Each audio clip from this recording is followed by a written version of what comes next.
안녕하세요. 잡시광입니다. 2026년 들어 일본에선 거의 매주 지진 소식이 들려오고 있습니다. 가장 최근인 1월 11일에도 일본 이와테현 모리오카시 동쪽 65km 지점에서 규모 5.1의 지진이 발생하기도 했죠. 이 지역은 작년 12월 31일 규모 6.0의 지진이 발생했던 곳입니다. 2주도 채 지나지 않아 또다시 지진이 발생한 것입니다. 일본에서는 대지진의 전조 증상이라며 불안에 떨고 있습니다. 그런데 하필 이러한 시기에 일본은 원자력 발전소 재가동을 추진하고 있습니다. 과거 동일본 대지진 당시 후쿠시마 원전 사고를 까맣게 잊은 듯 잇따르는 지진 속에서도 재가동을 강행하고 있는 것입니다.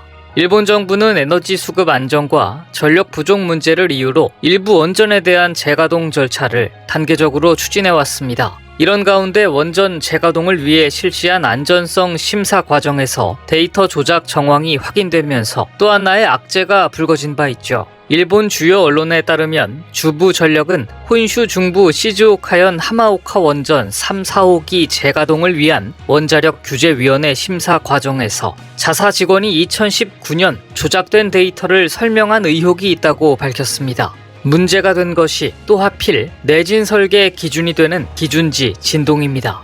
기준지 진동은 각 원전에서 발생할 수 있는 가장 강한 지진의 흔들림을 의미하는데 주부전력은 이 수치를 평가하는 과정에서 자의적으로 유리한 데이터를 사용한 것으로 보인다고 설명했습니다. 요미우리 신문은 이로 인해 기준지 진동이 과소평가됐을 가능성을 지적했고 아사히 신문도 부적절한 행위가 지속됐다고 전했습니다. 주부전력은 제3자위원회를 설치해 조사에 나서겠다고 밝혔지만 원자력 규제위원회는 하마오카 원전 재가동 심사를 중단했습니다. 이후 규제위는 12년에 걸쳐 진행해온 심사를 백지화하기로 결정했습니다. 그런데 사실 현재 일본에게 급한 것은 원전 재가동이 아닙니다. 원전 기술 자체를 날려버릴 수 있는 엄청난 위기에 처해 있는 것이죠. 일본 원자력 규제청 직원이 업무용 스마트폰을 분실한 것인데요. 문제는 이 스마트폰이 분실된 장소가 무려 중국이었다는 것입니다. 일부 언론에 따르면 이 직원은 2025년 11월 중국 상하이를 여행하던 중 업무용 스마트폰을 분실했습니다.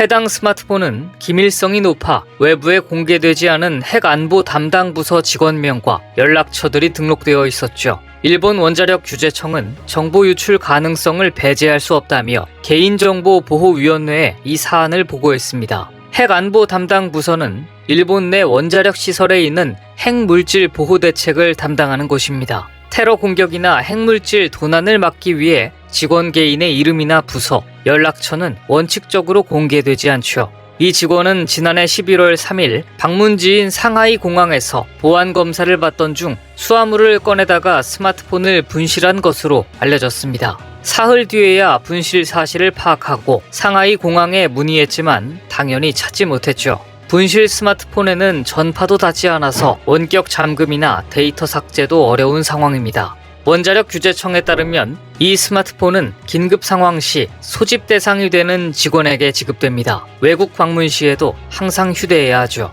원자력 규제위원장 등 위원회 전화번호도 등록돼 있지만 외부 번호는 등록할 수 없습니다.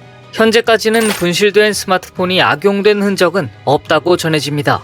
하지만 중국 공항에서 하필 일본 원자력 규제청의 직원이 업무용 휴대폰을 잃어버렸다는 것, 단순한 직원 개인의 과실이 아닐 수도 있는 상황인데요. 일본의 원전 산업은 해외에서도 위기를 맞고 있습니다. 특히나 오랫동안 협력 관계를 유지해온 베트남이 일본과의 결별을 선언한 것입니다.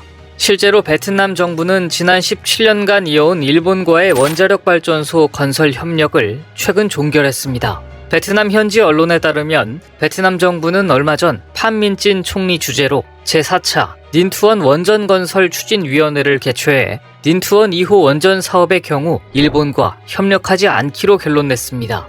정부는 이 같은 사실을 일본 측에 통보했고 기존 투자협력 종료 결정문을 제출하라고 베트남 산업무역부에 지시했죠. 앞서 베트남 정부와 국회는 2009년 베트남 중부 닌투원 지역에 총 4기의 원전을 짓는 닌투원 1, 2 사업을 추진한다는 계획을 수립한 바 있습니다. 러시아와 일본을 각각 우선 협상 대상자로 선정했죠. 베트남에는 삼성과 애플 등 글로벌 기업들의 생산 기지가 밀집해 있습니다. 전력 수요도 매년 폭증하고 있죠. 게다가 산업 부문과 중산층의 소비 확대, 가뭄과 태풍 등 기상 이변이 겹치면서 대규모 정전 사태가 잇따르기도 했습니다. 이에 베트남 정부는 원전을 장기적 전력 안정 장치로 점찍은 것입니다. 그런데 17년 만에 일본과 결별하게 되었습니다. 결별의 원인으로는 원전 완공 시점에 대한 두 국가의 견해 차이가 좁혀지지 않은 것이 지목되고 있는데요. 나오키 이토 주 베트남 일본 대사는 최근 외신과의 인터뷰에서 지나치게 촉박한 일정으로 인해 사업을 수행하기 어렵다고 밝히기도 했습니다.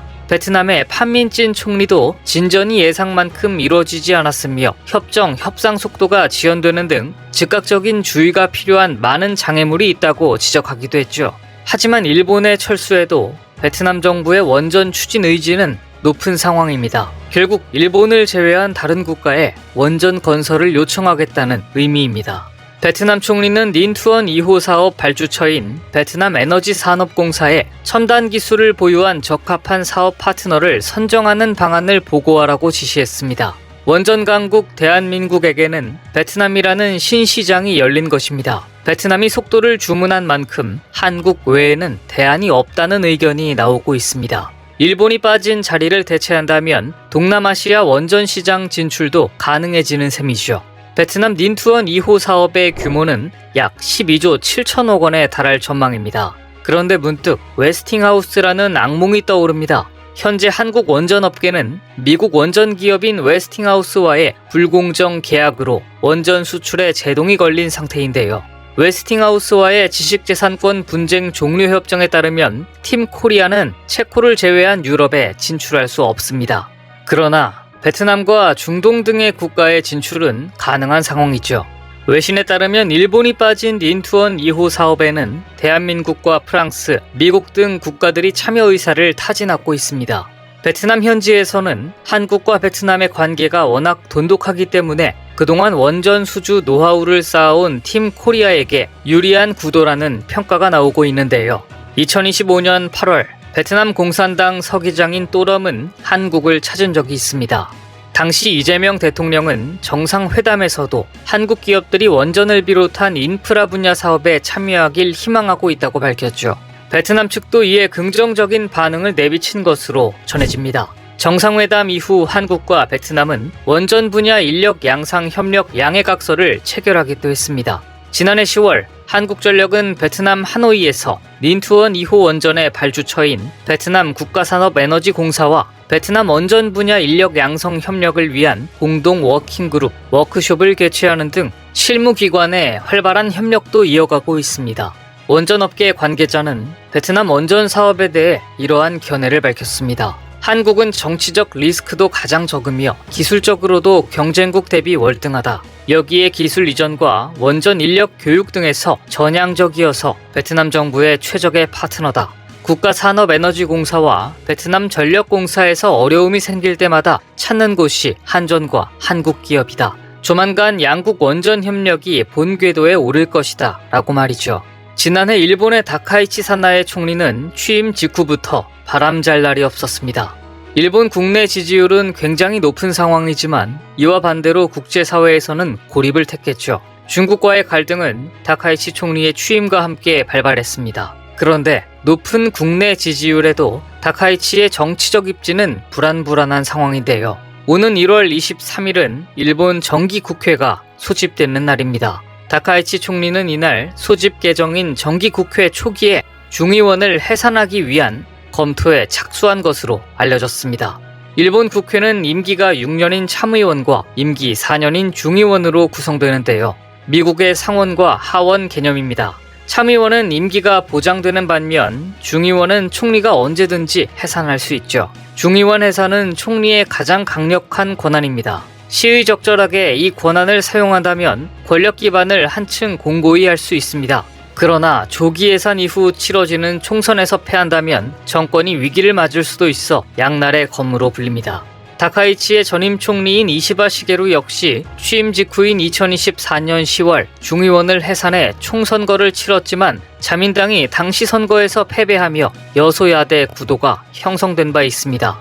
다카이치 총리 역시 중의원 해산을 통해 자신의 정치 기반을 공고히 하겠다는 생각이지만 도박수인 것에는 변함이 없습니다. 요미우리 신문은 이렇게 평가하고 있습니다. 다카이치 총리가 조기에 국민의 신임을 묻는 승부수를 던져 정권 기반을 안정시킬 필요가 있다고 판단한 것이다. 중일 갈등의 장기화가 불가피한 상황에서 선거 승리로 구심력을 높여 중국에 대응할 필요성도 느끼고 있었다라고 말이죠.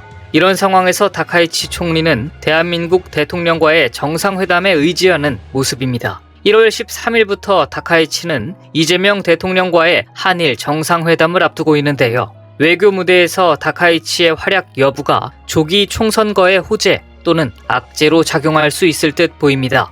무리한 정책으로 인한 일본 원전의 위기, 그리고 대한민국에게 다가온 새로운 기회, 일본의 혼란스러운 정치적 상황이 앞으로 또 어떤 나비 효과를 불러오게 될지 관심이 모아집니다. 오늘 준비한 소식은 여기까지입니다. 댓글을 통한 여러분들의 많은 의견 기다리겠습니다. 구독해주시면 저에게 큰 힘이 됩니다. 시청해주셔서 감사합니다.